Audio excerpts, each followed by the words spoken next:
Ladies and gentlemen, welcome to another episode of Open Discussion Podcast. I have a very special. He's a CW4, so I'm going to give him four specials.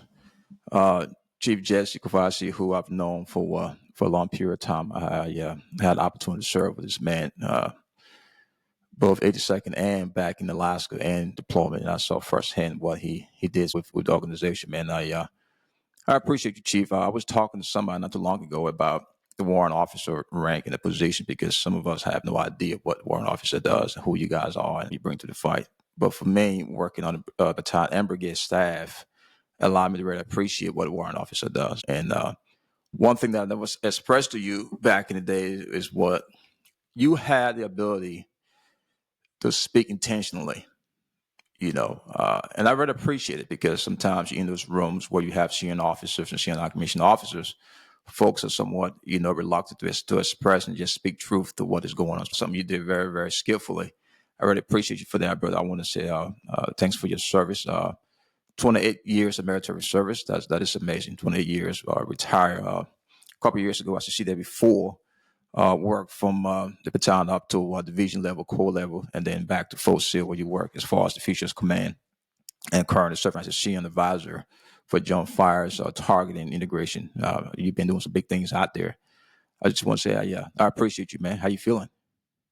Doing okay. I really appreciate the opportunity, Sam, and all the nice lies you just made up about me. But no, listen, coming from a warrior like you, and I'm a fan. I'm a fan of the podcast, like we talked about before, and some of the old warriors you've had on there have amazing stories as far as their life journeys, and I just appreciate the opportunity to share mine today with the audience. Thank you. I appreciate you, brother. I want to start from the beginning, man. Just to start from the beginning. How did Jesse went through the ranks and transition from enlisted to warrant officer? But most importantly, what was the overall contributing factor? Because I think it's very, very important. A lot of folks, will have different reasons why we raise our hand and decide to serve. And it's a huge deal, right, to serve, and it comes with a lot of sacrifice. What was your contributing factor? I mean, what brought you to the conclusion here that you wanted to serve? Yeah. Yeah, well, I mean, it's, these stories really are about a journey, right? Um, and when you get to be our age, and I'm not going to throw any numbers out there Speak for for yourself, man. I'm still your young over sake here. and Speak. my sake, but when we get up there and we start, we have a little bit more time on our hands and we can be introspective and we can kind of genuflect on kind of our experiences and how we've gone from one place in our lives to another. You start really trying to identify those kind of things, right? You do some kind of rigorous analysis, and so for me, I don't think I kind of think I had an atypical pathway into this career, right? Into this great Army career that I think I had, because originally I was just I'd gotten out of high school, I was 18 years old. I'm a regular old suburban white kid from New England, right? And you do what all those kids do, which is you go to college, right? And so, my folks were putting me to school up at Connecticut State. And, like every other 18, 19-year-old punk, right? I was doing everything except studying and That's going that to class. school. Right. Instead of school, right? So, girlfriends and cars and partying and all that, right? So I definitely did not have my priorities straight. Um, and so, my first semester, I come back and my mom, God bless her, she was just like, I'm not paying for any more of your school till you get your grades up. And being the snot-nosed punk that I was like, oh yeah, well, I don't need your money, I'll Of do it course. my own. So a couple of my friends, two of them were in the Connecticut Army National Guard, and they were in out of an armory that was like a town or two over, and so I got this thing in my head. I was like, man, this is a great idea. And they're like, yeah, it's tuition's paid for. I was like, yes, that's how I'm going to get. I'll show them, right? And so in my very anti-authoritative attitude, I go down to the recruiting office and I say, hey, man, I was like, I want to join the Army National Guard. And the recruiter, what do you want to do? I was like, I don't care. And so he's Just like, get well, me in there somewhere. he's like, He's like, I need 11 Charlies at this unit here in New Britain, which was like the next town over. I said, I don't know what that is, but what is it? He goes, it's a mortarman. It's great. You blow stuff up. I'm like, yes, sounds That's awesome. it. If Sold. I had any idea the kind of beating my back and knees and ankles were going to take for that decision, I definitely would have given it some harder thought. So yeah, so really that's kind of how I got into it, and I went down to Fort Benning, you know Echo Company 258, otherwise the House of Pain, Hmm.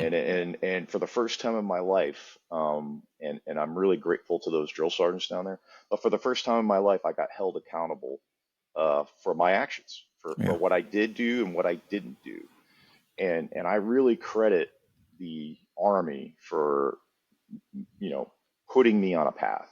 Because as I think back about it now, I was like, man, that kid, first of all, if I had to talk to that kid today, I'd punch him straight in the face, right? Like it'd be, I'd probably just throat punch him. I'd be like, what, you're such an idiot. Stop talking. You're making my ears Oh, bleed. You're so man. stupid, right? And and so the Army, for the first time, like I said, I went down there and I got told, hey, this is the standard, and you either meet it or you don't meet it, and that's it. And being put into that environment forced me to really elevate myself, elevate my character, elevate my commitment to a work ethic. And they really held me to those standards. So by the time I had gotten through basic training in AIT and I was getting ready to go back to Connecticut, you know, my mother my mother came down and she was just like, you're a completely changed person, right? Like I don't even recognize you. I think she hugged one of my drill sergeants, was like, thank you for straightening him out. Thanks for my And hard I, work. I know, and I'm like, Mom, I'm like, that guy actually choked me out for rolling eyes at him, right? Like, now don't get me wrong, absolutely deserved it, and I'm just grateful he didn't, asphyxiate me, right? But Oh, he was man. he was an old Somalia vet, he was in the Ranger Yeah. Regiment, so that guy was already not. They ain't playing around. Lost some screws No. upstairs. He Yeah. wasn't firing all eight cylinders, right? So I'm just grateful he didn't do any permanent damage. But I mean, that guy, he changed my life. All those drill sergeants changed my Yeah. life. Um, and so I came back. I thought I was just going to do the National Guard thing for a little bit, and I found out really quick that when I am out of a structured environment, I tend to go the path of least resistance, Resistance. and like the good book says, right? Idle hands make the devil's work, and I went right back into that lifestyle, right? Went right back to school. It's like, haha, I've got tuition I'm assistance, right? I'm I back. I blew it. I totally blew it, and So I'm and so back. like like I'm sitting there going, man, I thought my life was going to go somewhere, and I was like, I hate school, I don't want to do this anymore, and so like I just had this epiphany, and I was like, man, I like soldiering, and I seem to be pretty good at it because again, when I'm put into this structured environment, expectations and all that, I seem to kind of rise to the top, so I just decided, I was like, hey man, I'm gonna go regular Army, and I had went to the active duty recruiter and I just said, hey, sign me up. And he goes, I got the place for you. And I said, okay, I just don't want to go to Korea, man. And he goes, nope, I got the place for you, Fort Drum, New York. I'm like, where? Ooh, I was like, what? for drum.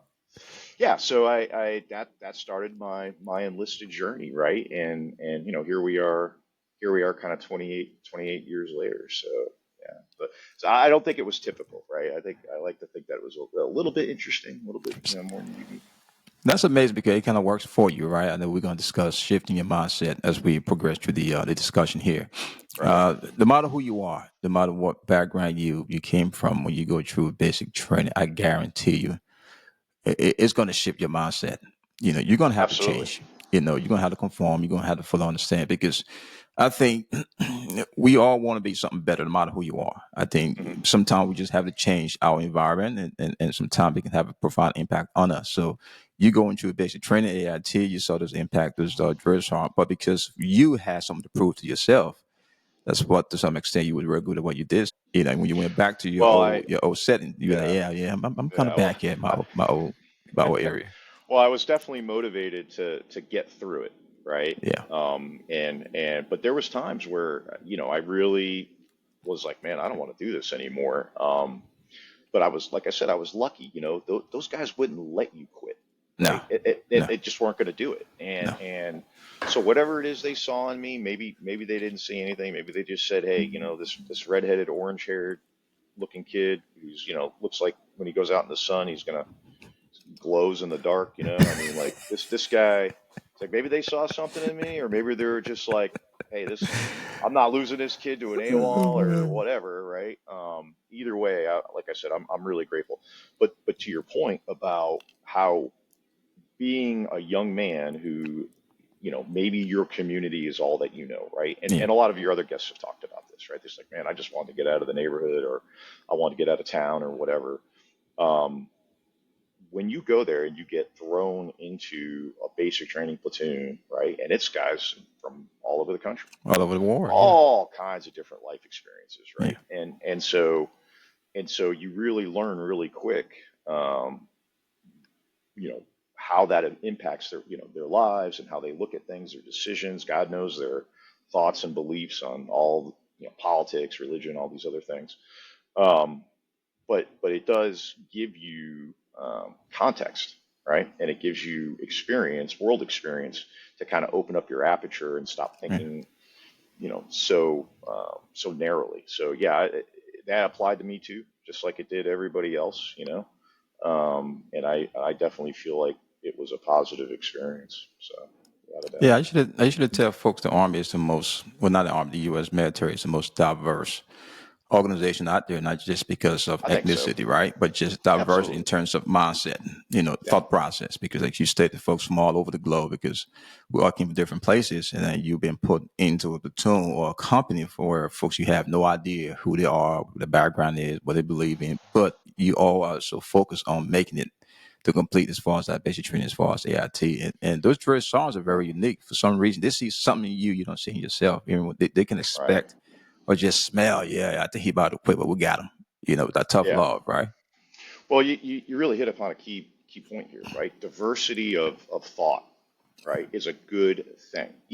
Even in the military, diversity. There's Hmm. nothing wrong with diversity of thought, Yeah. right? And that comes from having different backgrounds, different experiences, right? And everybody has a different opinion. That's totally fine. What is really unique, I think, about the military experience, especially our generation as we went through, in the early '90s and stuff, because a lot of those guys, those were some hard, cold warriors, Yeah. and some of the really old timers were, coming out of the jungles of Vietnam, and you're like, hey, man, I don't think They that didn't guy's care. screwed too tight today.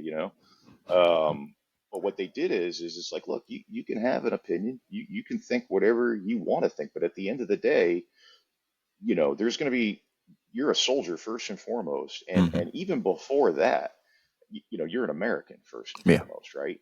And so that's not nationalistic to Not at say all. that. That's not. I mean, you could use the word patriotic. I don't have an issue with that word either, but it's the idea that it doesn't matter. If you came from this part of the country, I came from this part of the country, I came from this kind of demographic, you came from that demographic. The idea is that we're here now, right? Yeah. And we're all in this together. And our cultural identity is now this thing called soldier, and it's Yeah. now this thing called U.S. Army. And that's more important than any other identities we may be emotionally wedded to, right? And I think that's a good thing. Now, and some people have, they say things like, oh, break you down and all this other stuff. And, okay, that's a fun thing to say, right? But really it is kind of tearing down some of those identities and rebuilding new ones, right? And then what happens when you get to the part of the conversation about retirement is, whoa, Okay. now I've got to figure out another identity, right? Yeah. Because that's no longer me, right? So over a span of a career, right? This is who you are, and You are. and you become identified with the uniform, right? And I'm sure we'll talk about that later, but yeah, Yeah, I mean, this it's all all good good. points you just this all good points you just made, man, and I think we live in a very beautiful country, right? Of course, we all have our Right, own thought process, our own belief system, whatever. But right. serving the military, you can probably attest to this. Is, for example, when you deploy, you're on patrol. You don't care Yeah, what the next man or nope, woman to your left or right look like, what they nope. believe in. The goal here is to deploy, everybody be safe. You watch my back, I Do your watch your job, back. You do do your your job. job, but we no Right. problem. So you came in, and then from there, I want to explore really the warrant officer path because, like Yeah, I stated earlier, really got, as far as exposed to a warrant officer when I started working in the battalion staff first. CW1 walking around ain't doing too much anyway. And then the brigade staff, and then, you get to really appreciate what those warrant officers does. So my question to you here is that what the transition like, and why did you decide to become a warrant officer? Yeah, no, and we talked a little bit about this. We prefaced this question a little bit about yesterday, right? Like it's not your typical career path. It just isn't, right? And it's almost this. It becomes like almost a mythical thing for a young soldier. It's like, oh, that's chief, but it's like they're doing their own thing. What They're are they doing their own doing? thing. They don't show up for PT. Yeah, They don't want to do yeah. nothing. You see them They're once not you want to coming. see them. I know. You were mad. I was like, they're not Yeah. coming to my formation. It's like, Formation. For and a if I first did, I had sergeant, my, man, and if I a did have my warrant, coffee cup in my hand, right? just What do for a you need? first sergeant, HSB first sergeant, no matter what it is, man, the warrant officer is like the worst nightmare because what the hell is cat at, man? He gonna show up for work? Is she gonna work today? What's going on? They're just out there I doing their know, own I know, thing. I know. And so like I would tell some of our friends that were, we were up together up in Alaska in the old PFAR. I was like, listen, Yeah. if I'm not there, why don't you just trust that I'm actually doing something important? They gotta And see you so physically. They got to the see you look on their physically. face, yeah, like the look on their face was just like, does not compute. And I was like, well, let me ask you this question. I'm like, so if the battalion commander or the three or the XO isn't worried about where I am, why are Why you you? worry why I'm at, because I you're on was my like, books. That's why I was like, you're on my damn books. I was like, do I got to go to dental and get my teeth checked or what? I was like, just email me. I'll take care of it. Don't worry about it. So, but yeah, I get it, right? And Oh it's fun, man. right? It's fun. We look back about it now and Yeah. we laugh, right? It's all a good time. Um, but yeah, so the career path, as we kind of talked about yesterday, right? Like for the young soldiers, it's just not well put out there. Although I will say it's getting better, right? Hmm. And so typically when these kids are thinking anything warrant officer, immediately their mind goes to the aviation branch and oh, I'm going to be a helicopter pilot, right? And that's great. The tech MOSs, right? The technical MOSs, of which for the field artillery we're a technical MOS, right? There's like 140 of them, Hmm. and they're just not. It's not like these are the kids are exposed to these early on as a viable career path, right? So the idea that, hey, I'm a young soldier, and now, I've hit my first real, um, litmus test. I'm a now non-commissioned officer. I'm a sergeant, and so it's like, well, once you get there, then the expectation is well, and this is your guys' fault, and you know Uh this, oh. right? It's like Okay. it's like you're going to be a sergeant major, son, and like, that's all there is to it, right? Like you're going to be like me, right?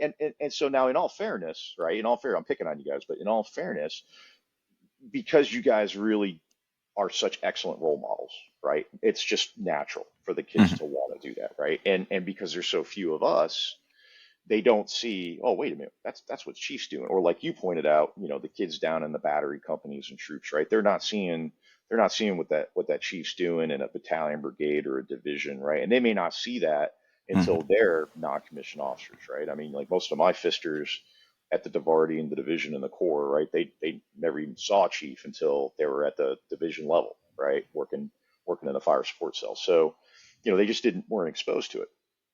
Um, so, so for me particularly, I literally fell into it just like a lot of folks do, right? So the short version was, I'm an OC. I just finished platoon sergeant time at Bragg in the 82nd, and I got picked to go down and be an OCT, which was great experience down at Fort Polk, Louisiana. Not a particularly great location, but the OC time was great. And I ran into a mutual friend of ours who was doing the program, right? And he was refereeing a flag football game that my son and his son were in, and we just got to talking. And I said, yeah, I guess I just had no real desire to be a first sergeant, right? And I had no real desire to be a sergeant major. I was just like, yeah, that just doesn't seem for me. I'm not really interested in that. I don't want to be directly responsible for troops 24/7, like those guys are. And to be perfectly honest with you, I got tired of getting yelled at as a platoon sergeant. What these guys were doing. I was like, what do you want me to do, sergeant major? I was like, I was like, I was like, you want me to move them in with me and my wife and my kids? I'm like, because Yeah. that's like the only thing I can do, right? So I kind of got a little like, man, stop yelling at me, man. He's a grown ass man, you know. Yeah, you can figure that stuff Um, out. so there was a lot of that to it too, right? And so he tells me about the program, and he goes, "Yeah, man, check out the video. Fort Still's got a video." And I go, "Okay, cool." Go home, pull the video down, and I was like, and it was a great, really good video. Just kind of really explaining what the MOS does, you know, what a 131 Alpha does, and now you got to remember, now I was at 11 Charlie, so I was, you know, I was holding on to the blue cord with the death grip, Yeah, right? Because that again, you got to that give it was my up. identity, right? That was my identity, right? And so this whole thing's going through, and I'm like, oh, this is pretty interesting. This is pretty cool. And then on the last slide, right, I was like, oh man, no brainer. And you know what it was? Pay scale. Pay scale. Show me the money, right? Jerry Maguire. Show me the money. Pay scale, right? And you know, and I tell people that, right? And I usually get like one or two reactions. I get, yeah, man, right on, you know, or I go, oh, you're one of those guys in it for the money, right? It's like, Okay. listen, everybody's got a mortgage, right? Mom, mama likes pretty things, Tell me right? about it. Ki- Kids want sports. Kids want, you Yeah. know, want electronics. They want trips to Europe, right? They want college and all that. All that costs money. So at the end of the day, man, it's like, yep, I guess I'll never have my own parking space, and I guess I'll never be out there, you know, making sure the grass gets cut Let's and get cut, whatnot. right? But hey, man, I'm laughing all the way to the bank, brother. But But you, it was you more it was more than that too. And we could talk about more about this later. But the additional opportunities that yeah. were just incredible. But please go ahead and with your question, please. Oh, no, no, no. Go. I was trying to say here. I think you, from an earlier stage, you realized that becoming a first sergeant or sergeant major was not your path. And Right. you had to do something else. I think that was very, very interesting in terms of you determining this is what I want to do, and that's why you were pretty good at it compared to some folks that just do it because they want to get away from being a non-commissioned officer. You said to Yeah. yourself, "This is the route I want to go," and I watched the video. I think I like what I see. I mean, the pay increase is added bonus. I mean, I got it, but Yeah. it's something you wanted to do. You want to do something different. And Right. if we can just explore as far as warrant officer, if you don't mind. So, Sure. we have met as far as the battalion level and the brigade, division, Right. corps, whatever the case may be, different for echelon. When did it click for you? Because now you were CW1, of course, you got to the organization now because of warrant officer is considered, an expert, right? Everybody going to come to you for the answer. The perception here, the answer. You should have those answers because you're a technical guy or girl. When did it click to you? So this is something I love to do, and I think I Yeah. figured this whole my role as non-commissioned as a warrant officer. Yeah. No. Again, really, really great question, Sam. Because there's guys that got into it and go, "Oh man, I made a terrible mistake." Mm-hmm. Right. Um, for me, I gotta really tip my hat to, you know, friends, mentors out there that really did an excellent job taking me under their wing and kind of, you know, look, nobody can make you walk the path, right? And everybody's path is different, slightly different. But what I think, and I'm sure you agree, good mentors, right? Good mentors, good leaders, good friends, right? People that care about you and have some kind of an emotional investment in your Yeah. success. What they do is they show you the path, or they show you a path, right? And they can say, here you go, here's the path. You know, now you walk it, right? And every now and then check in with me because we'll make sure you're still on the path, right? You're still within that left and right limit, right? Like still in that azimuth, right? Um, but at the end of the day, they can't make you walk it. And so for me, I was put on that path by a really good friend of mine, one of my best friends, and we're still very close to this day. He's long retired warrant officer. Um, what he did was, not only did he help me through the actual application process, through the warrant officer procurement program and all that, which selection as a candidate is not easy, and it Yeah. is increasing in difficulty, right? Like we want the best guys. We don't want anybody, right? This isn't it's not a welfare program. We're not the post office, right? we're not, we're not handing out, we're not handing out goodies and candies here, Yeah. right? Like you actually need to be good at what you do, right? We What want the you do? best Yeah. NCOs, you know. I was also very fortunate that he also left uh, that job as an OC at JRTC where I got to know him, and then he became my instructor, right? Mm. Which I was like, oh man, stressful, incredibly stressful for me because I didn't want to fail him and I didn't want him to be embarrassed because did the recommendation letter. I mean, he is inextricably, his reputation was tied to my To performance, you. right? Yeah. So I didn't want to let him down, because of the incredible faith that he put in me. So we get to, WOBC at Fort Sill, and that's really where your journey begins, right? And so you come out of the Warrant Officer Candidate course at Fort Rucker. It's a 3-week, hold your nose, stand on your head, sing the songs, run your cadences, pay all your money for your coins and T-shirts and all the other crap they rob you for down there, right? Your uniform modifications, all that comes out of your pocket. Mm-hmm. Pay your dues, right? And you go to the basic course. Now, our basic course is very long. It's one of the longest out of all the technical warrant officers. It's like 9.5 months, right? So Yeah. it's a PCS move, right? So you're going to live in there, and it's probably the first time I was in a purely academic environment over such a long time. So it really felt more like college than anything Yeah. else, right? And things were very theoretical and they were very academic, and there were practical exercises and field components to this practical exercises and everything like that. But for me, it was the first time where and we had amazing instructors and really great ones. And these guys were like, that's great. I really appreciate your opinion, Mr. Crifasi, WO1, you're chief of nothing at that point, right? You can sit your butt down in color and Yeah, take yeah, yeah, yeah, instructions. yeah. You open your ears and stop running your mouth, which, was a personal challenge for anybody that knows me. And so I'm like I'm wise-eyed open, right? And Oh, man. it's well, that's great, that's your opinion, but now let's get into a doctrinal manual and Yeah, say, what the document says. is that actually what it says to do, right? And so I learned there that one, words have meaning, right? Hmm. Words mean things, very important, and that things like doctrine are not just good ideas. One, it's the base language that we all speak, Yeah. right? It's the playbook, right? And I tell people all the time, like, "Oh, you're a doctrine Nazi." I was like, "Well, I'll wear that as a badge of honor because Yeah. let me ask you a question, and again, I live in New Hampshire, man. I'm from New England, right? So I'm just going to use this example straight up. Like Bill Belichick, when he's the coach of the New England Patriots as a 6-time world champion, right? He didn't prepare the team against the Jets by throwing the playbook out the window. Go, we'll No. just figure it out. Hey, Tom, Yeah.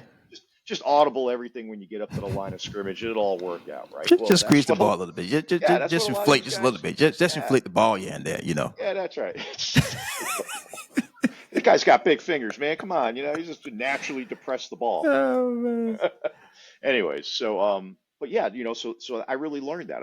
Learned that, we operate within a rules-based system, right? And that rules-based system, when you understand how that works, your outcomes of that system are predictable and consistent over time. So it's not Yeah. like, well, I zigged instead of zagged and now 6 guys are dead, right? Because I didn't pull security the right way, right? It was Yeah. a lot like Ranger School where it's like, look, you could do patrolling a whole bunch of different ways, but if you violate these principles, right, then you're a no-go. Or when you're Yeah. emplacing a cannon, right? I mean, you know that Hmm. the howitzer's only going to go in one way, Yeah. right? And whatever that gun's laid on, that's where it's going, right? You're That's where it's not you're going. not going, oh, gee, did Private Crifasi pull the lanyard already? I sure did, Smoke. He's like, man, I wish we could get that one back. Yeah. It's like, They're gonna nope. call check firing on you real quick. Yeah. Check firing, check Uh, firing, check firing. so after that whole experience of really learning how to live and die in a rules-based system, right, and kind of understanding the implications of that, the science of it, um, I went up to Alaska, and the guy, we were already downrange in RC East, and it was just like got the wife and the kids settled into the house in Eagle River, and boom, I was on the Mm. plane, right? And so for me, when it really kicked in that I had a different role in this organization, right, Yeah. was it was a couple weeks in, and the battalion commander, who we all know, love, and adore, who's now the deputy commander for ForceCom, good old Stephen Smith, right? One of my favorite people on the planet, who I just Good love that man. guy to death. He Good is a man. good Good man. man. He is a good Good man. man. And he continues to do great things, Good right? man. Yes, he is. So he just pulls me to the office, right? And he just says, listen, hey, Jess, I'm really happy to get you here in the battalion. He had read over my file. I gave him an introduction letter and all that other stuff, all the good officer things you're supposed to do. And he goes, yeah, you're going to be invaluable. He goes, I need you to go out to this cop out in the middle of nowhere called Sabari, and I need you to Mm. handhold that battery commander out there because he desperately needs an operations officer. And I'll go, what? Huh? I go, well, since when do we give operations officers to company commanders, right? Like, so like that completely blew my mind, right? And then so lo and behold, he just wanted him to have some help, right? Because the guy, Yeah.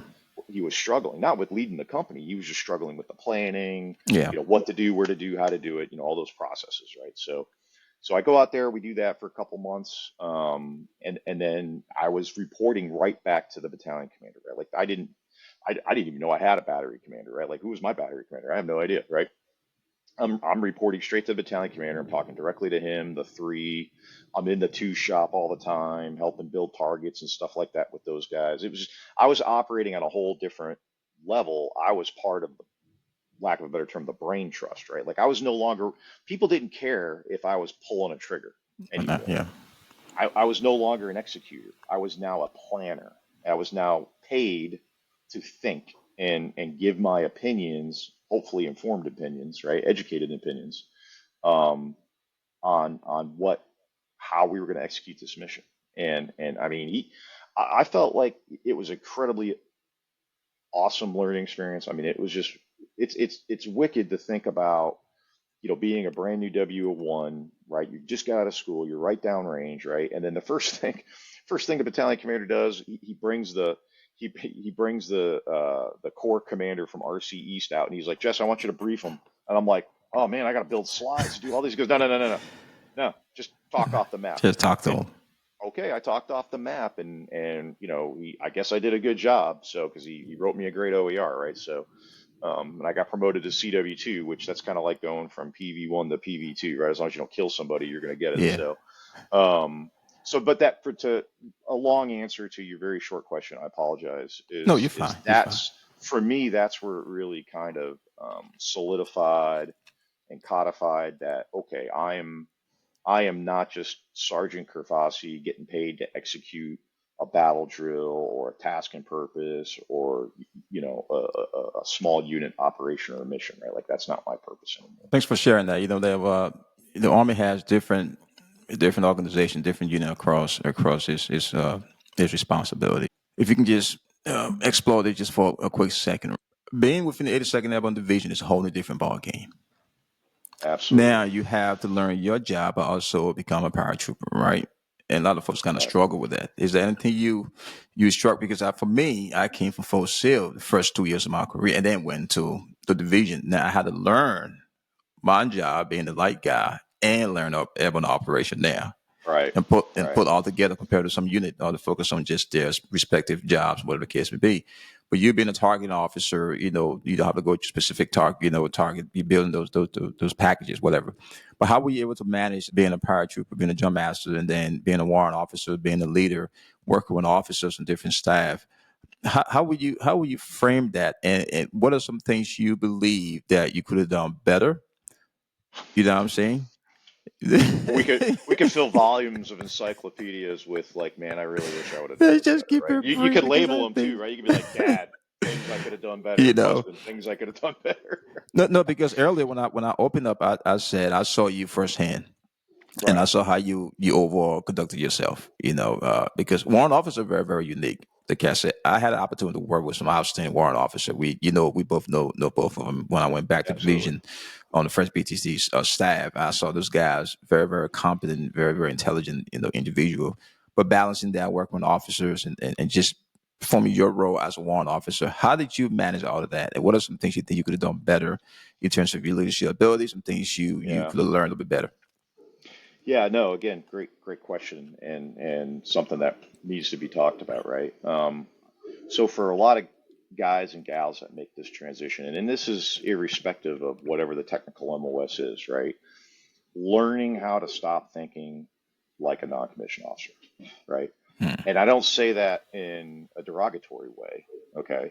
But it goes to and we have terms for this like officership and all these other things. But what it really means is it means learning how to shift your way of thinking that affects everything. So how you approach your day-to-day routine, how you interact with your peers, your non-commissioned officers, certainly generalist officers, and especially your commanders, right? How, understanding what your currency is in an organization, which we talked a little bit about this yesterday, and first and foremost, the currency in any organization for a chief, for a warrant officer is influence and reputation, right? This is the currency in which you get decisions to go the way you think they need to go, right? Mm. And that's at any level, right? It's especially true with the commander, but it's also with your NCOs, right? Because one of my so to address the fullness of your question, I've always been an 82nd guy. I've always been an airborne guy. Three-quarters of my career has been feet, knees in the wind, right? So for me, transitioning back to the 82nd after I'd already come out of 2377, I was the air officer in that battalion, right? So I was doing that as an additional duty. So knees in the breeze, jump mastering, all of that to me was very second nature. And quite frankly, as I learned later, once I got back to the 82nd, like that was the easiest part of my day. Yeah. I was like, yes, please, I will go hang out at Green Ramp all day today. All day, nothing This else. is the Yeah. easiest part of my day, right? Like this is the easiest thing I've got to do. But when I got back to 2nd Brigade, 82nd, I was in Brigade Fires and everything like that. And I've always said being a brigade targeting officer or a BCT targeting officer, especially at that time, where the brigade was the unit of action, was probably the best job any 131 Alpha can have, right? Because it gives you a pipeline directly to the brigade commander who's making the ultimate decisions and is really the ultimate authority, right? As he or she should be. So if I'm sitting there and I'm running a targeting meeting or I'm in a staff meeting or whatever, and for me to sit there and say, hey boss, or him look at you and go, hey, chief, what do you think about What do you X? think? Hey boss, this is what I think, and then him go, that's exactly what we're doing, right? I mean, that can't be more rewarding, but that just Mm-hmm. doesn't happen, right? That doesn't happen. You have to earn that level of reputation. You have to earn that credibility in the organization. And so for us, and that all starts from day one that you walk into Warrant Officer Basic Course at Fort Sill, Oklahoma, right? That's where it begins because the cohort is so small. Yeah. And in case nobody's ever told you, and I'll be the first one to say it, 131 Alphas are some of the cattiest bunch of dudes and dudettes that you'll ever meet. I mean, like we're worse than Real Housewives, right? I mean, it's Oh terrible. man. It's terrible, man. It's terrible. But the commanders talk too, right? And Yeah. threes talk and XOs talk, and they'll be like, hey, I'm just getting this guy coming in from wherever. What do you know about him, right? Like, well, I heard this or I didn't hear this, and so that matters, right? Mm-hmm. Your personal relationships matter. So for me, the toughest part of my job and things that I absolutely regret is how I interacted with people, right? Your observation of me of, hey, I was very direct. You're being extraordinarily generous, Sam, right? You're being very diplomatic and very generous. And thank you. Thank I you mean, very that's much. what I saw, man. That's No, what I saw. and I appreciate that. And a lot of that has to come to who you are because you appreciated that. That was your personality. You didn't want the fluff. You didn't need The that. You fluffy wanted to stuff. Just get right to get the to it. Let's point go. so I could get my job and I can do what I got to do. Right. And so that you received that extraordinarily well. I honestly think, and I'm sorry to say this, it's regrettable, but I think we're kind of in the minority opinion on that, right? Like that Gotcha. attitude is a little bit evaporating um, as we speak. So there was a lot of folks, especially young captains, majors, some senior NCOs that did not respond well to that. And what I realized later on, it took me another couple of years to kind of figure it out, was that I had to spend just as much time convincing technically subordinates, right, that through informing and influencing that courses of action that I recommended to the boss or the decisions that I made that I thought were going to impact the organization were just as important, right? So if you're a chief out there and they're out there, right, and they adopted this attitude of, well, you're going to do what I say because I say it. Good luck with that, Mm-hmm. right? Good luck with that. That's not now. I was never one for committee, decision by committee. I'm not for that at all, right? I think that if you're in charge, like this is an old school principle of leadership, right? Good old FM 620, right? If you are in charge, then be in charge, right? If you're put there to make a decision and there's a Yeah. reason why you were put there, so do it, right? We don't need to vote on this, right? We're not in Congress, right? It's not how we work. But persuading people that your decisions, your way of thinking, your strategy, right, moving forward is the way to go.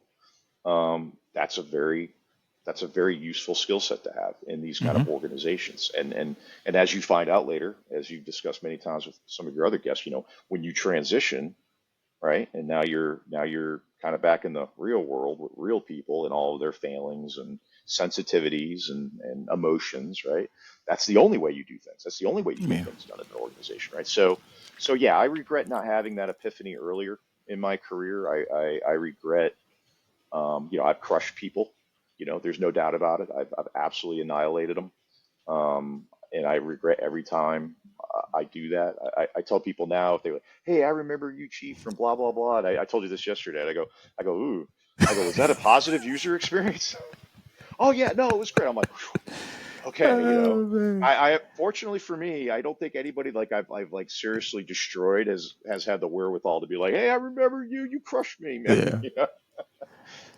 But yeah, so to kind of sum it up, that I absolutely wish I would have had that realization earlier and adjusted accordingly. I had my really good friend and mentor and instructor he said, listen, you got to learn something, Jesse. And he told me this when I was in school. He goes, you could be the rightest guy in the room, but if you're an asshole, Yeah. nobody wants to work with you. Not at all. It's And I all was about like, how well, you how you convey who, your me? message, right? That's It's right. about how you That's right. over convey your overall message. I mean, there's That's nothing right. wrong with you being direct. It's just about how No, you convey your message because communication is about the receiver on how to receive what exactly you're trying to send to them at absolutely. time. But sometimes folks have to realize, as you stated overall, is that I have to convince you or pursue you to follow my direction or whatever I'm saying that I want to, in terms of providing recommendation to the commander. And Right. and I'm very protective of my ideas. Now, I'm saying I'm not open, to exploring different options, but at the end of the day, so far, you have to tell me why your idea is better than my ideas. If I'm firm in my position, and then there's put both of them to work and see which one is the best, ideas of recommendation for the overall organization. And Right. sometimes folks get pretty sensitive about things because Well, it's they do. not about us; it's about organization. Yeah, because you're attacked. Yeah, and so like two quotes came to mind again from great leaders and mentors, which was like, don't first of all, don't ever apologize if you're doing what's in the best interest of the organization, Organization, right? yeah, Like if you genuinely believe that whatever position you've taken on anything is truly in furtherance and in advance and for the benefit of the unit, then don't ever apologize. Number one. Number two was something that I always tried to live up to in my career, which was everything that I say was going to be doctrinally sounded. Right, was going to be doctrinally sound. Right, I was never going to say, "Well, we should do targeting like this. Let's just throw out the air tasking cycle. We don't need that anymore." Like that's like okay, that's great. You want to do that, but did the Air Force get that? No, because that's how they're going to play, right? Mhm. So everything I tried to say or every recommendation I tried to give was because I knew I could go back to a book somewhere, put it down in black and white, go, here you go, right Mhm. here. Um, and so yeah, you're right. People would get hostile about that because they felt like you were personally attacking them. And so the third thing is like it's never personal. It's never personal, right? And if you're wrong, okay, well, hey, I'm You're sorry, wrong. but If you're you're wrong, wrong. you're wrong. I mean, And there's if you're no, wrong, and if you can't, if you can't accept that, that says a lot yeah. more about you than it does about me. And oh, by the way, commander's watching, That's a self-preservation piece, man. No, right? I appreciate sharing that with, Yeah, no, with me absolutely. today. I appreciate you. Yeah, I- I- time as a warrant officer for you was very, very, very unique. You had opportunity to serve in different position, different capacity, talk with different people, and you had to fully understand your value proposition. And that led you into in terms of transitioning, right? As you become the yeah, transition from after 20 years of service, now you got to determine like, what am I going to do? It's who I am. Your mindset has to change because now you're operating absolutely. in a whole different environment. How was that for you in terms of, from your mindset? Now you have to switch up to something else because you're not in a uniform anymore, but now your value proposition. Okay, this is who I am. This is what I'm worth. This I'm going to Yeah. market myself. What was some approach you took to your transition, and how was that for you? If you're looking back, after a couple of years, what are some things you believe you could have done differently, or some things you wish you knew prior to transitioning? Yeah, that goes in that last encyclopedia, right? Things I could have done better in transition. And so listen, Sam, one of the great things I love about your series is that, everybody's got a really good transition story to tell. And Yeah, I think they're all, spot on, highly accurate. So for me, transition was, I was just at a point in my life and my career when I was ready to retire, right? Like this okay. wasn't like, okay, I don't want to retire. No, I absolutely wanted to. And I was just ready to move on. And I was looking forward to doing some different things. So my transition started probably 5 years before I actually dropped papers. And I mean, I can go into the details. Oh, I built a spreadsheet. That's amazing, Um, though. yeah. I mean, like Becky and I had talked about it extensively about, we started war gaming out potential locations where we wanted to live. For us, we always just kind of had this overarching principle, which was, you know, at the end of the day, right? And I'm not trying to be fixated on money or cost or things like that, but quality of life standards is a real thing. Hmm. And my biggest thing was I was very happy where my quality of life was as a chief warrant officer for with, at the time over 25 years of service, right? And so what I wanted to make sure was is that no matter what, if I retired and I was pushing a mop at Walmart, right?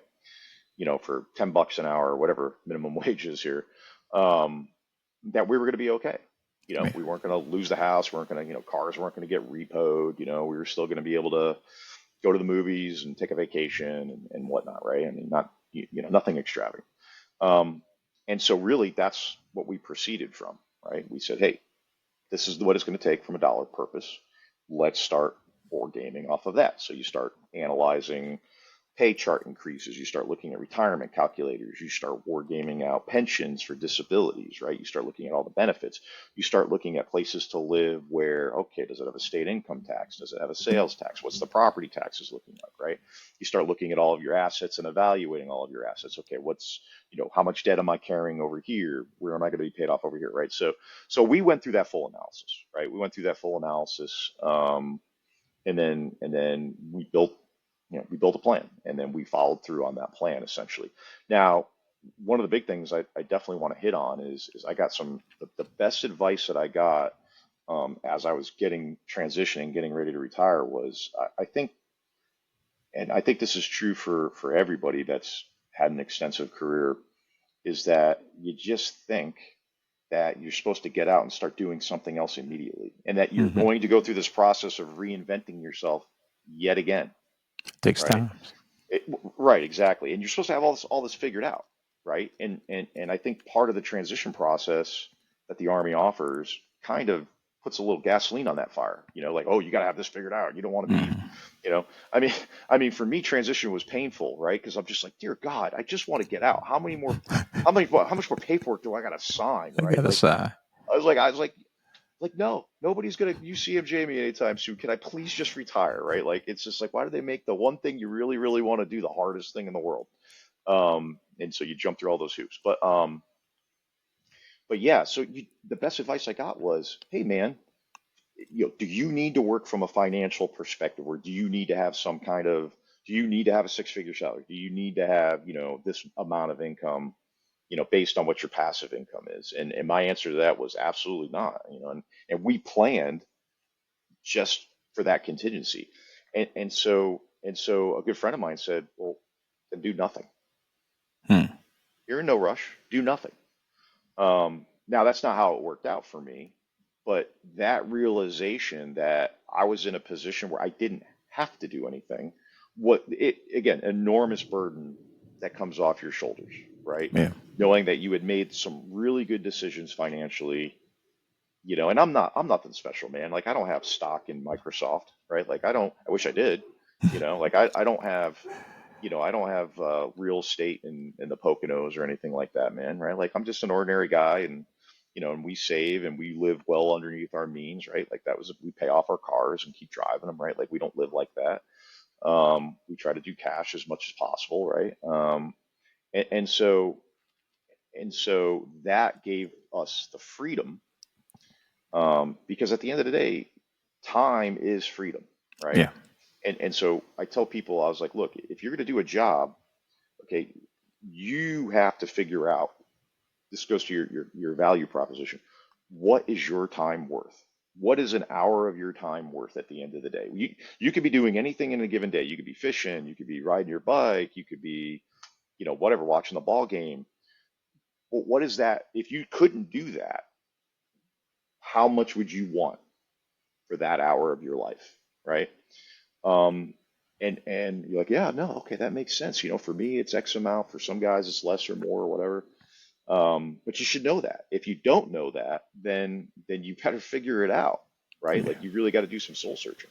So luckily for me, how it turned out anyways was because I was in a acquisitions assignment at Fort Sill for my last job. A company literally headhunted me before I was even, like, my papers were in. A friend of a friend heard I was retiring. Guy I used to work with, retired colonel. He's like, "Hey, we want you to come onto the team and help us work on a program that we're trying to sell to the Army." And boom, boom, boom, job offer came in, and it was like it was an excellent offer. So bottom line was I was extraordinarily lucky. I had the Yeah. softest of soft landings, right? I was, like landing on Malamute in the middle of January, right? Super, super soft, right? Yeah, Poof. networking, man. That's Networking right. works. Yeah. And so, but the other part of that I like to think is reputation preceded me, right? Yeah. And I know they would not have approached me if it wasn't for the previous work I had done in this capacity as a capabilities manager for, AFATADs, JDOCs, and things like this. Um, so I ended up working for that company for a good 2.5 years, and it was good. I learned a lot about industry, about defense acquisitions, things that I knew on the green suitor side, but I didn't know from the corporate side. I learned about how company organizations work, investment strategies, partnerships, that kind of thing. And now I'm transitioned to where I kind of do the same thing, but I'm doing it as an independent contractor. I have multiple clients. I'm consulting. I think I told you yesterday. I was like, well, I kind of do what retired general officers do, but I don't charge general officer prices, right? The price. I charge warrant officer prices, which are significantly cheaper than what a 2-star or 3-star is going to charge you. And now I'm at a position where I'm ready to be a partner in our company down in Florida. We're on a pathway to grow the company, and we have shareholders and things like that. And this is going to be my new passion. As I get done with my doctoral work as well. But this company is where I really want to be devoting the next 10 years of my life. So that's kind of the transition story, Sam. No, I that's think, amazing. yeah, I think it's interesting. Maybe, I don't know. No, that is amazing So because is I'm always happy to see veterans the transition because we all have different transition stories, right? In terms of a right. negative, positive, soft learning, hard landing. Just you after serving 28 years, but you will still doing something that you're passionate about. Just before we close out here, just a question for you if you don't mind. Yeah. Back, let me Yeah. see. I'm still recording. The question, the stress of military service, right? Because while you was in uniform, you were constantly going deployment, field training exercise, and long way from home, mission, the family, whatever. It creates a lot of stress and anxiety, no matter who you are.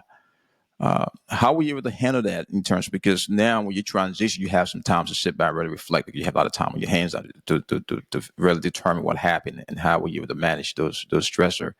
Did you experience anything like that when you transitioned? Because I was talking to a friend of mine yesterday who served 30 years in the military. He said, "Man, I didn't know I had these issues until I really got out and I had the time to sit there and really, you know what I mean, just conduct self-assessment and seek help, whatever the case may be." Did you don't have to share if you don't want to share it, but did you experience anything like that when you transition? How did you manage it? Yeah. So I have no issues sharing this, and I'm committed to transparency on this issue because it's very important to me. But When you ask the question, how did you manage it? How did you deal with it? The short answer is I didn't. So I am a fully diagnosed severe PTSD case. I also had a mild TBI from just being repeated concussive blasts, mortars, Yeah. artillery, IEDs, all that stuff, small arms.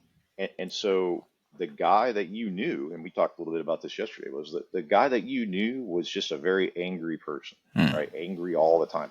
Now in a lot of ways, the culture, right, especially in the 82nd Air Division, actively rewarded that, actively encouraged it, right? So you would use words, like I said, very generous, and be like, well, direct, and it's not personal, and all this.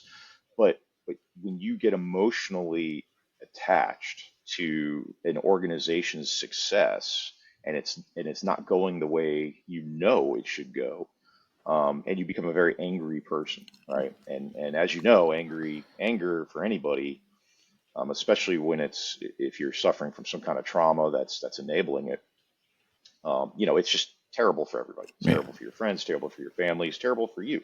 But what people fail to realize is that, unless you've experienced it, is you don't know. You just think you're fine. You think you're normal. You think you're an okay person. And unless you have some kind of event that shakes you out of it, some kind of, critical event in your life, which I absolutely experienced. I experienced a critical event in my life when I was at Fort Sill, and I'd rather not get into details on that, but my wife finally was like, we've got to figure this out. We Yeah. can't go on like this. You can't be like this. And really for me, I equate this a lot to, probably, not that I would know, but I would imagine, alcoholics go through this, drug addicts go through this, where you finally kind of hit that lowest of the low, and you go, man, I don't want to be this person anymore, right? And so that's what I did. I made this decision that, look, whatever's going on with me is A, not normal, Yeah. and B, I'm hurting everybody around me. I'm hurting my wife. I'm hurting my kids, right? And ultimately, I'm just, this is not the person I want to be anymore, right? So to make a long story short, I was really lucky. I got hooked up with an excellent um, mental health therapist out of Fort Sill, right? And she was actually down at Fort Sam, and worked with her for 2 years. We went through some medications, right? Because when you get referred to a neurologist who can then do tests on you, Hmm. cognitive tests, they can do some blood work and everything like that, and they come back and they say, hey, look, your cortisol levels are pegged out through the roof. And if, for anybody who doesn't know, cortisol is that fight or flight hormone, right?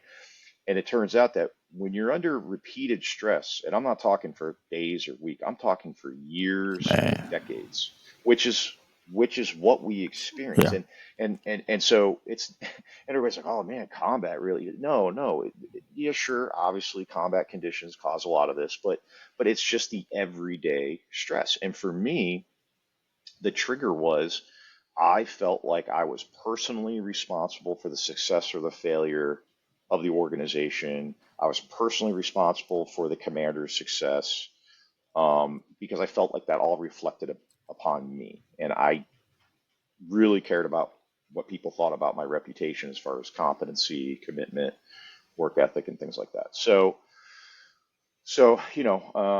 after 2 years of that, and then meeting with a neurologist, having them explain to you that, listen, there is a physiological thing going on with you. Your brain is not working correctly. It's a very, for me, that was a very, it was almost like a religious experience, right? Like I was able to look back and go and let myself off the hook and go, okay, I'm not this raging, angry asshole because I chose that. Yeah. I'm this way because something's not right. And okay, so that's a problem. I know how to solve problems. I can wrap myself around this, and I can work towards fixing it, right? So that channeled it into a constructive enterprise for me, right? And it had goals and metrics and things that I could achieve. So I'll be the first one to sit here and tell you that the struggle never ends Yeah. against anger and against trauma and depression, especially. Um, we've had friends, I've had friends, you've had friends that failed in that struggle. Yeah. And they took their own lives, or they lived such reckless lives that they killed themselves almost by default, from the same causes. And that obviously shakes you to the core, right? And makes you go, man, that could have been me, there but for the grace of God go I, right?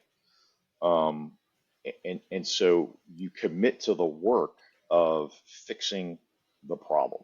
Now, to your point, and to your friend's observation, which I think is accurate, is when you transition, again, time, right? Time is the great component that re-enters your life, and you're able to do the reflection, the introspection, and you're able to really analyze and go, man, why was I like that? Where did that come from, right? And more importantly, how do I identify things to not put myself, in those circumstances again? So I can honestly sit here and tell you, while I know I'll never be cured, right? If there is such a thing, right? This is something I will obviously deal with my entire life in one way or another. But I do know this. I do know that I feel like I'm winning it, That's good. right? Yeah, I feel like I'm winning it. I feel like I'm winning it every day. I have my highs and my lows, just like everybody else, I think. But ultimately, I feel very fortunate that over all the 28 years, all the combat deployments, all the jumps, all the extra, all the things collectively that we do in the units that we're in the line, right? If this is the worst thing this is the worst thing I got to deal with, right? Like, and I've got 10 fingers and 10 toes and Toast. everything else works okay. I'm incredibly grateful, man. Because we both know Yeah. men and women who have not been that fortunate, and they're the real heroes, in my opinion. So Yeah, thanks for sharing that, brother. I really appreciate you, man. And yeah, something a lot of us struggle with, it's just the constant grind, right? I mean, we love what we do right. within the military. We want to compete, we want to produce at the highest level, right? But it comes with a lot of sacrifice as well. And I can tell folks that the Army is the best decision that I made, but it also comes with Right. some level of sacrifice. And what you just stated in terms of you seeking help and really taking time to go back and reflect on the things that you did and ask, okay, how can I help myself? But most important, the spouse, your wife was there to say, hey, man, we need some help.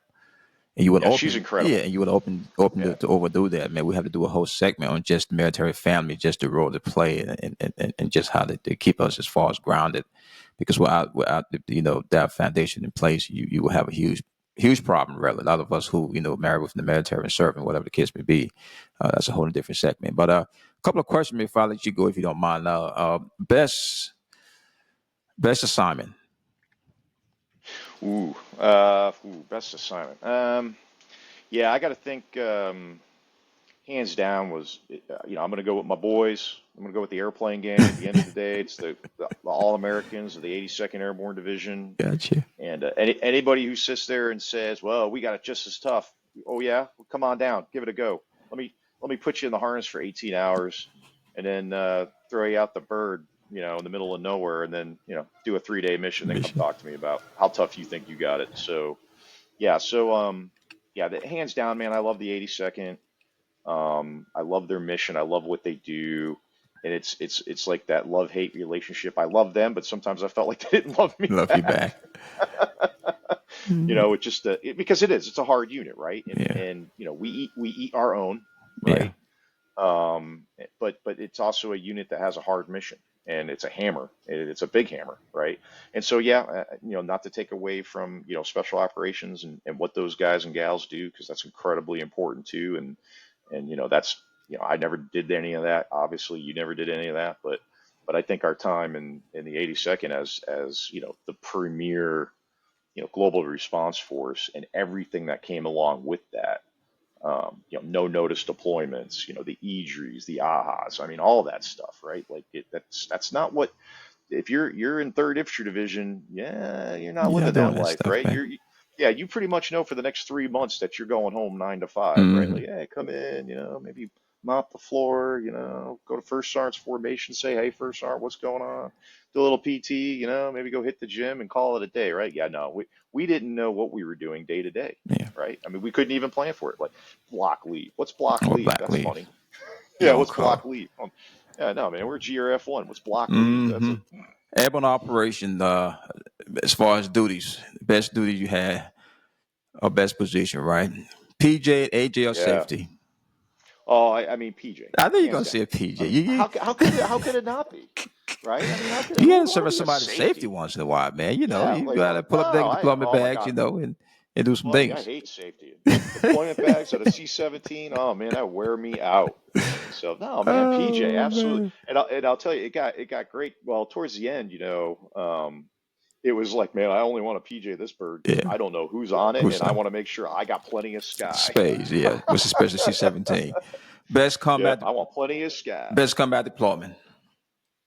Yeah, so that had to be, OIF one, and when I was in the Bravo Company, Second Battalion 325, I was the mortar section sergeant. That was OIF one, and that was the real deal, right? I mean, because that Yeah. was you're real fighting, and that's not like, oh, I've been here for 3 months and we had a contact for 10 seconds. Like, no, no, no, no, no. That was we're invading the country. Yeah. We are literally fighting everywhere we're going. Everybody's out there trying to kill us. There's no the rules of engagement are, look, man, if it says Fedayeen or it says Republican Guard on it, it's getting shot. I don't need hostile intent, right? So that was by far the hardest one, right? 12 months straight, no R&R, none of that nonsense. Barely lucky if you got a phone call, right? Um, but to me, that was what real combat operations are like, and um, I feel very lucky and fortunate to have survived it, Surviving. um, first and foremost. But just to be a part of it, and knowing that I was in the 82nd Airborne Division, I was in the 325, I was in Bravo Company, which I really thought we were incredibly well trained, highly disciplined, highly skilled organization. And so I was just grateful to be a part of that. Last question, man. Best and worst advice you received from a subordinate or a superior or peers? Ooh, ooh, hmm. We could fill a whole volume with that. So again, like the best advice I ever got was the one I said earlier, right? Like you Yeah. could be the rightest person in the world, but if you're a jerk, no nobody's going to want to work with More you, for right? I yeah. think that's absolutely the best advice in the world. I think I think the worst advice in the room I ever heard was hearing NCOs tell young soldiers, "Oh, don't go to the battle staff NCO course. You'll be stuck on battalion staff." I'm gonna tell Like you, the really? best NCO course I ever Battle went to staff. was the battle staff NCO course, and prepared me very well for when I went to the warrant officer basic course. Right, really gave me a leg up. I thought on my peers who had not had the good fortune to attend that course. So worst advice I ever heard. I appreciate you, brother. As I said earlier, man. Thank you for your service, man. Thanks for your service. Thanks for your leadership. Thank you, man. I was able to, I guess, observe you firsthand. I was very impressed with what I saw. Not because we on the call. It just, being an old first time when you were there, and I saw you. I said, yeah, this kid got something. And I really appreciate you, man. Thanks for sharing your story. This is our platform. Anytime you want to come back, we have so many things we got to talk about. I want to talk about just combat operation itself, not to disclose anything classified, but just Sure. the stress of being deployed and the fun of being deployed as well, because that's the fun part about it, right? The team building, you're there with your guys and you're focusing on operation and just being in combat itself. I mean, it was fun. We can come back anytime to just discuss, that I, area. I I think I think everybody would tend to agree that, for whatever reason you decide to retire, transition, get out, whatever. I would say the one thing that I think is pretty universal that everybody says is that the number one thing everybody misses is the people, The people. right? And you do, right? I mean, these are some of the best people in the world that you'll ever know, that you'll ever work with. I mean, my best friends are all guys that serve, Sure. Yeah. right? All of them, right? And these are the type of people where coming from where I come from up here near Boston, it's like I need you to do something. I don't need you to ask any questions. Whose car are we taking, right? So I take a baseball bat to you. I won't even ask any That's the questions, right? questions. Leave you for dead down in Quincy, right? Oh So, man. but these are the kind of folks that I would do it for Yeah. them, and they would do it for me, right? So you can't. Where else do you find that, right? Where else do you find that, right? So yeah, and Sam, I appreciate you. Thank you for the opportunity to come on the show and talk. You yourself, don't ever sell yourself short. I mean, you had an incredible career, and you've touched the lives of so many young men and women for the better. And I'm gonna tell you, you're definitely gonna have all them gray hairs like we talked about, that Wesley I Snipe know gray hair, it's all over the and place, Jace. It's all over the some place, man. middle aged, young person is gonna come up to you and be like, I remember you, First Sergeant. Yeah, You changed my life, and good. That's a great thing, right? But thank you, Sam. I appreciate you. I appreciate you, brother. Again, man. Be blessed, man, and thanks for your service, brother. Okay. All right, man. Airborne all the way.